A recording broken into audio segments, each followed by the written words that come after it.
Okay, part one, remove a carburettor from an EX650. This is an EX650. I think you've all seen one of those, commonly referred to as a suitcase generator. And this is why the back panel is held on with suitcase type clips. Anyway, we'll remove that. I'll just describe a few things. This is the governor lever, and it's fully over to the right, full throttle position. When it's operating, it pulls over to the left. The governor does that.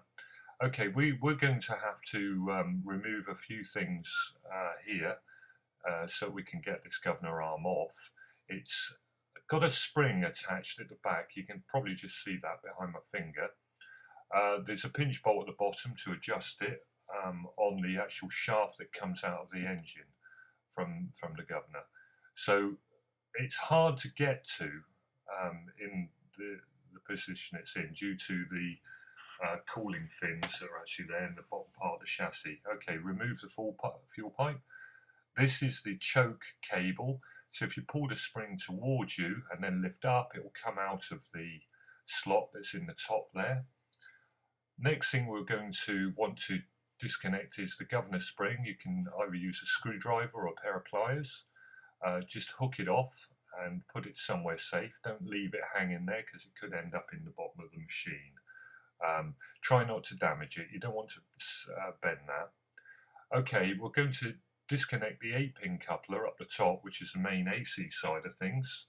Squeeze the little tang in and pull it towards you. You might find a screwdriver's handy for this. Then we'll go to the bottom one, which is for the ignition side. Same again, screwdriver, pull it off. That's off. Next, we need to remove the screws from the recoil plate on the top. They're self-tappers. When you put these back in, don't over-tighten them. They're self-tappers. You'll strip them very, very easily. Get those out. And then once we've got these out, we'll go to the front of the machine. There's 2 bolts here. You'll need an 8 socket for these. Remove these. 8 socket. Okay, yeah, you can notice I'm using newspaper here. This is the Sunday Rag. I think it's News of the World or something like that. Anyway, those out, and you can see they're black japanned. I think they're black japanned anyway, but remove those. Then next we need to whiz the machine around, and there's 2 more bolts to take out. Now these are goldy colour, so if you're doing an extensive strip down of one of these, remember these bolts that are in the side are not self-tapping bolts at all, so they need to be removed. So you'll need a 10 socket for this. I'll zoom in. 10 socket to remove these. Okay, right, so once those are off, we'll be about ready to pull the front of the case off of this. Now all of this, as you can actually see, it doesn't take too long at all, so why some people force the governor arm with the carburettor attached, I just do not know, because you'll end up with overspeeding, worst case scenario, taking out the alternator, or even the governor disintegrating due to the high speed. The pulls ride over the top of the what we commonly refer to as the top hat, which is inside the machine. So anyway, we'll remove these bolts and get the cover off, and then you'll be able to work around this machine. Now, the way that I deal with this once the cover's off is I remove 2 of the nuts on the bottom of the machine that hold the engine mounts in place onto the chassis. Now what this actually does, it means that I can actually raise the machine up at the front in order to get the carburettor components off, i.e. filter, and then ultimately, you know, the governor arm there. So that's that off. You need to feed the recoil through.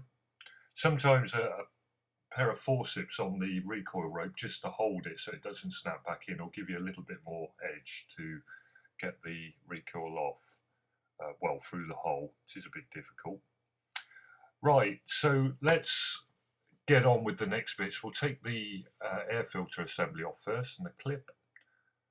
Take that off. Take the filter out the centre. And then there's two nuts in there. Undo those. You'll need a 10 socket for those. Remove the two nuts. And the plate that says to stop the air filter going right over the hole and choking up the machine. So make sure you put that on the right way when it goes back on. So once that's off, we'll be able to pull the air filter assembly off. Notice I haven't got that nut off there yet. So we need to get that nut out.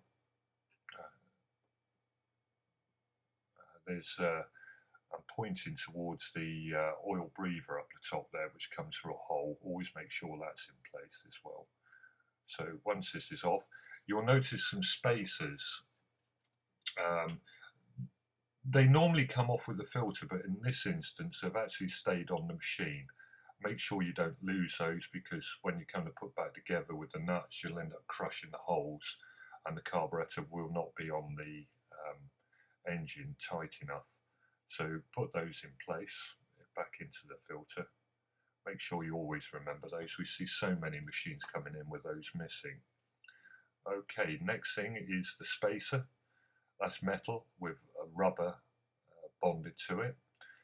Right, now we're going to need to release this bolt here, but we can't get to it. So we need to go underneath the machine. And you remember I told you there's two nuts underneath there, which we need to remove.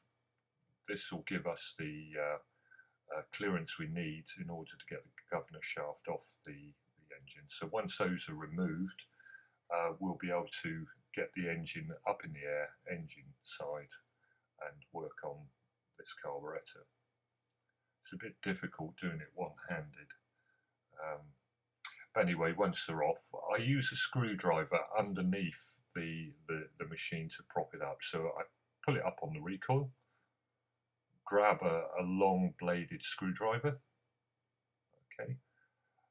You won't do any damage lifting this up because it's only the anti-vibration rubbers. Okay, that holds it up in the air for us to actually move. As you can see, we can get in to do everything now. So let's get this carburettor off. Now, first thing we want to do is slacken off that nut on that pinch bolt down below on the shaft. You'll need a 10 socket for this. Now I'll explain. The shaft actually moves counterclockwise when the engine's running.